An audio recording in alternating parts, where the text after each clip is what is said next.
Bienvenidos, bienvenidos, bienvenidos. Gracias por estar acá una vez más para crecer y para sanar juntos. Hoy les traigo un hermoso tema, delicado, intrigante, interesante, la muerte. ¿Por qué elegí este tema? Justamente que estamos en este tiempo de Cuaresma y ya próximo, dentro de 3 semanas, a las Pascuas que festejamos los cristianos, quería hablar de ese tema, la muerte. Así que te voy a comentar de dónde viene la palabra muerte, qué es lo que significa para las distintas religiones, qué es lo que es la tanatología, para qué sirve, cuáles son sus objetivos, y te voy a dar mi opinión personal de qué es lo que significa para mí la muerte.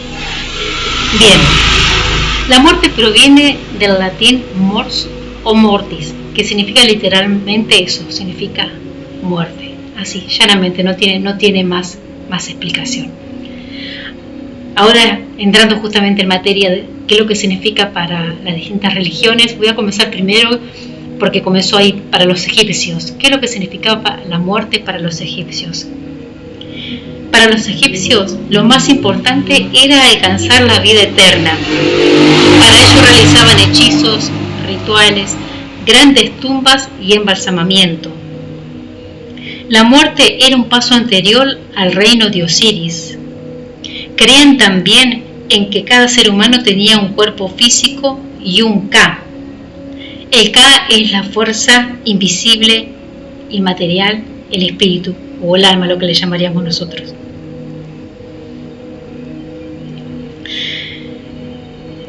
Que continuaba justamente, este Ka continuaba vivo luego del cuerpo pereciera. El Ka de alguien podía necesitar lo mismo que un ser vivo, razón por la cual en las tumbas había todo lo relacionado con lo que esa persona hacía, herramientas de trabajo, juegos, inclusive hasta sus animales. Si los animales, cuando fallecía la persona, el animalito estaba con vida, lo sacrificaban y lo enterraban junto con esta persona para que lo acompañara en ese viaje.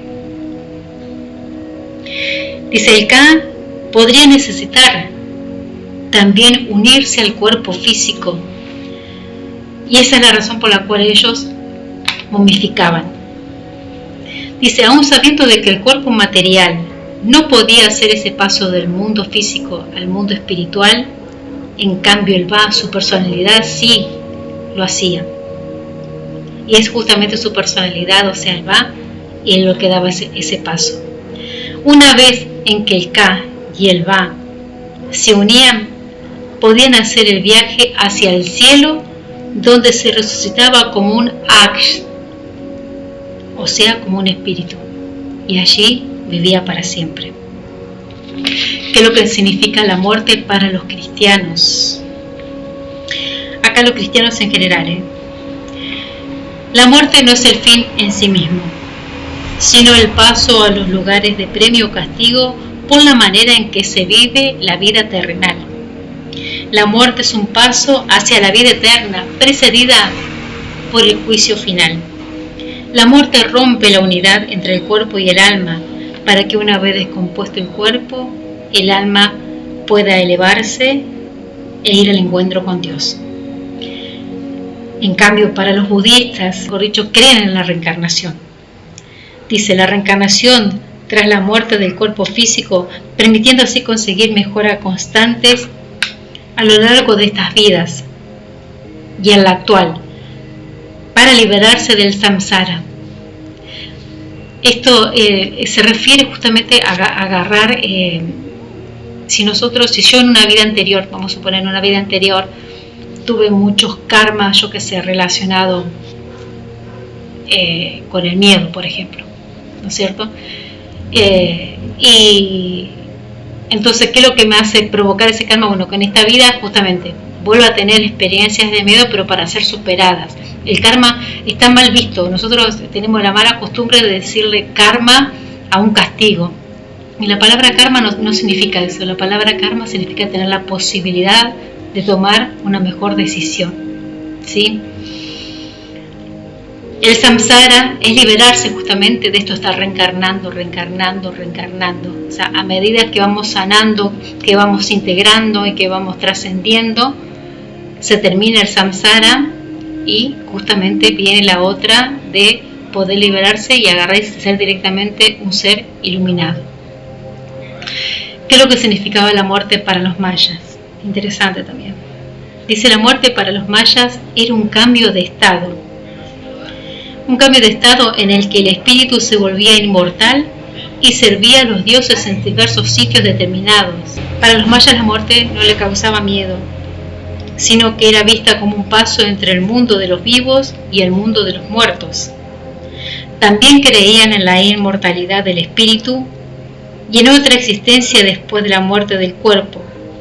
El alma libre comenzaba su camino a otro mundo al enterrar el cuerpo. Wow. La muerte para los aztecas. ¿Qué significa? La muerte para los aztecas no era vista como un final absoluto, sino como parte de un ciclo continuo de vida y renacimiento. Creían que el destino del alma después de la muerte dependía en gran medida del tipo de muerte que le tocaba a cada persona, más que del comportamiento que esa persona tenía o la vida moral que llevaba. La celebración del Día de los Muertos de los aztecas tiene un enfoque muy diferente. Para los aztecas, quienes veían todo como un viaje hacia el Mictlán, el lugar peligroso. Eso es lo que significaba para ellos. Para los griegos, la muerte, ¿qué significa? La muerte no se limitaba a la desaparición física, sino que estaba rodeada de rituales y mitología. Los ritos funerarios se centraban en preparar el alma del difunto para su viaje al más allá. La muerte para los celtas. Para los celtas tenían creencias y prácticas relacionadas con la muerte. Consideraban un honor morir en combate y un crimen quemar el cadáver del guerrero así muerto. Realizaban una ceremonia llamada la despedida del cuerpo, donde los elementos de la naturaleza, o sea, el fuego, la tierra, el agua y el aire, honraban al difunto. Las almas que abandonaban el cuerpo se dirigían hacia el norte de Galia y luego embarcaban hacia Bretaña. No temían a la muerte y preferían morir en la batalla antes que rendirse. ¿Qué es lo que significa la muerte para los estoicos? Para los estoicos la muerte es un proceso natural e inevitable que forma parte de la vida. Creían en la importancia en aceptar la muerte como parte del orden del universo. La muerte no debe ser temida, sino vista como una oportunidad para practicar la virtud y la serenidad. ¿Qué es lo que significaba la muerte para los toltecas? Los toltecas creían que la muerte era proporcionada por los dioses que elegían ayudantes para sus dominios. Si morías por causas relacionadas con el agua, te ibas a los dominios de Tlaloc.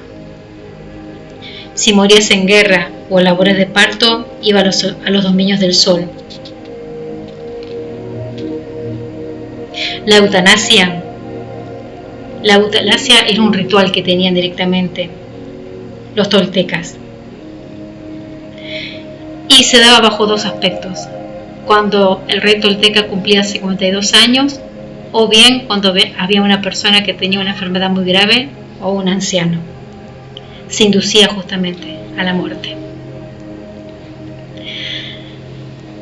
Bien, ahora te quiero comentar qué es lo que es la tanatología. La tanatología es un término de origen griego.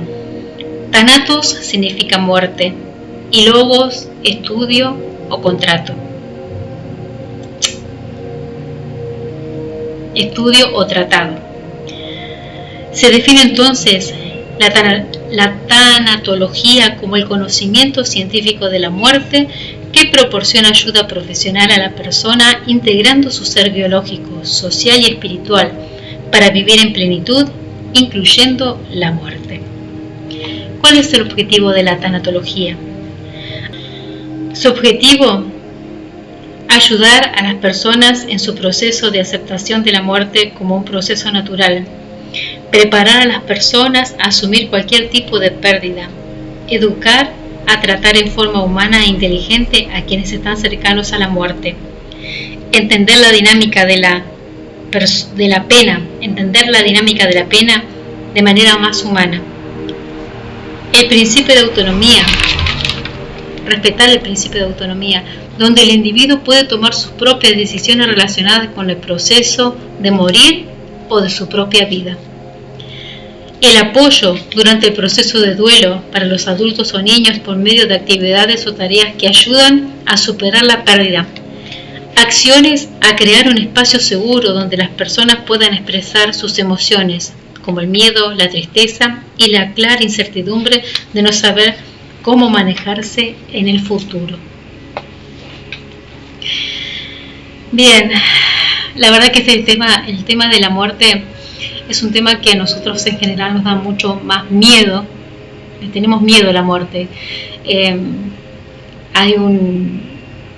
No es un humorista, él directamente, él mismo lo dice, es un cuentista, Luis Landricina, una persona que yo he aprendido tanto de él, o sea, hace un humor con mucha delicadeza, con mucha humanidad y con mucha inteligencia, y se aprende muchísimo. Yo he aprendido mucho de él. Y él bien dice que los latinos somos más cultores de la muerte que de la vida. Y hay un ejemplo que él da que a mí me parece tan real, tan claro.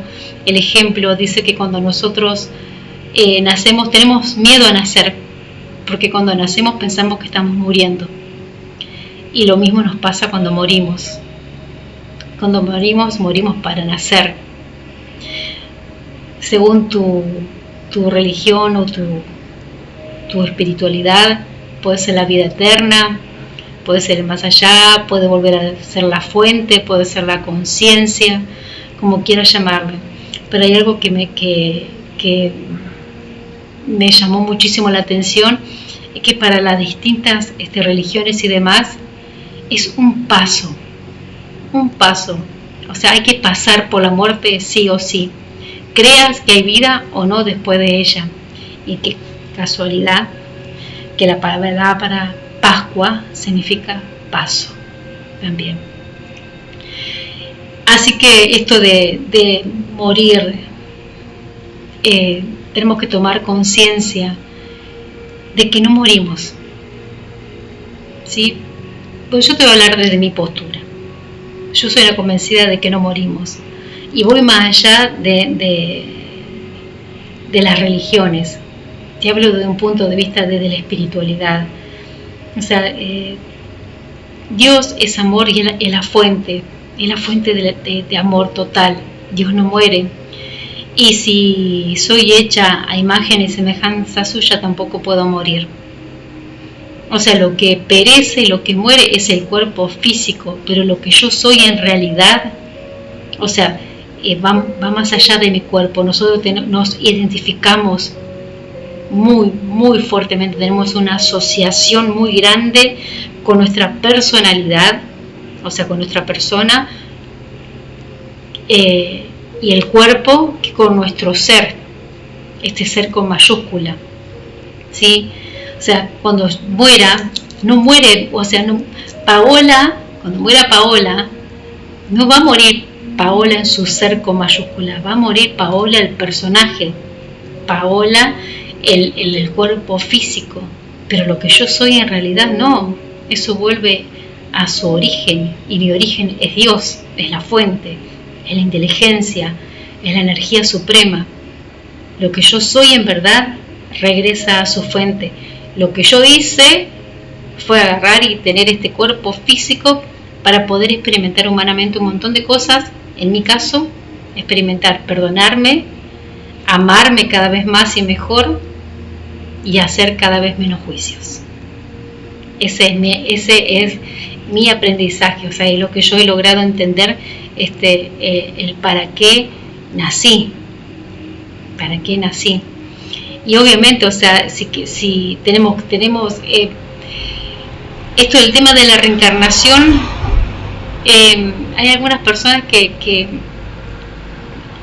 no creen, hay otras personas que sí creen. Mi opinión con respecto a eso, que no importa tanto si crees o no crees, sino con el fin. Vamos a suponer que la reencarnación es real, ¿no es cierto? Que se vuelve a reencarnar. Bueno, tengo la oportunidad, si yo en mi vida anterior me mandé muchas macanas, soy una persona muy odiosa, bueno, en esta vida tengo la oportunidad de hacerlo mejor, de no repetir la historia, de poder hacer mejor las cosas. Y esto de no temer a la muerte, o sea, vuelvo a repetir, cuando se muere, igual que cuando muere un ser querido, obviamente hay que respetar el proceso, que esto justamente los tanatólogos ayudan también a eso, o sea, no es únicamente para la persona que tiene una enfermedad terminal, también sirve para los parientes, de agarrar, de poder ayudar en ese proceso, en esa aceptación, de agarrar y de que morimos o se muere, pero te vuelvo a repetir, muere el personaje, muere el nombre, o el hombre o la mujer, pero lo que ellos son en realidad, ellos siguen estando. Yo soy consciente de que por más que mi papá y mi mamá no están con vida, yo soy consciente de que están conmigo. ¿Por qué? Porque lo llevo la sangre. Mi célula, mi ADN es parte de mi mamá y es parte de mi papá. O sea, están acá. Más allá de que creo también, y soy una convencida de que están energéticamente y espiritualmente, y he tenido experiencia con respecto a eso. Así que esto aprovechemos a agarrar y a tener una mejor vida. Hay una máxima que no recuerdo de quién es, pero me encantó, que dice: el que tiene miedo a morir es porque tiene miedo a vivir. Y es una gran verdad. O sea, yo cuando pensaba en mí y pensaba en relación a mis padres y demás, es increíble cuando hacemos las cosas mejor. O sea, yo por ejemplo, tanto con mi mamá como con mi papá, las heridas que yo tenía con ellos, las broncas, las diferencias, aproveché a hablarlas todas cuando ellos estaban en vida, y ni siquiera tuve que esperar a cuando estuvieran enfermos. Lo hice cuando ellos estaban bien, cuando ellos estaban muy bien, que no tenían ningún tipo de enfermedad. Obviamente, y no lo digo por ponerme la chapa, pero hay que ser muy valiente para eso. Tenemos que aprender a hablar, tenemos que aprender a comunicar, aprovechar hacer las cosas hoy. Muchas personas, desde el punto de vista de la psicología, se está revelando ahora de que cuando uno llora a un fallecido, dice que no llora la pérdida. O sea, inconscientemente lo que está llorando es esa carga de conciencia que le pasa a la gran mayoría de la gente, que dicen: ¿cómo no pasé más tiempo? ¿Por qué no estuve más? ¿Cómo no le pedí perdón? Tantas cosas que vos y yo hemos tenido la experiencia, o tenemos la experiencia. Así que bueno, si tenés a tus seres vivos hoy, bueno, aprovechá a hablar hoy hacelo. Tené coraje y agarrá y pedí perdón, perdonate, porque nadie tiene la vida asegurada. Mi amada Pilar Sordo, esta psicóloga chilena, me encanta lo que dice, porque es una gran verdad. Y también esta medium argentina, Noelia Pace, dicen que nosotros morimos todas las noches. Y es verdad, porque no sabemos, nadie nos asegura que mañana vamos a despertar. Por eso cada vez que despertamos y abrimos los ojos hay que darle gracias a Dios, al universo, por un día más de vida. Así que te invito a eso. Seamos cultores más de la vida, para poder honrar a la muerte de una manera más sabia, de una manera más consciente sobre todo. Te recuerdo una vez más, si tenés miedo a morir, es porque tenés miedo a vivir. Viví, vivamos. Te abrazo y te amo profundamente. Gracias, gracias.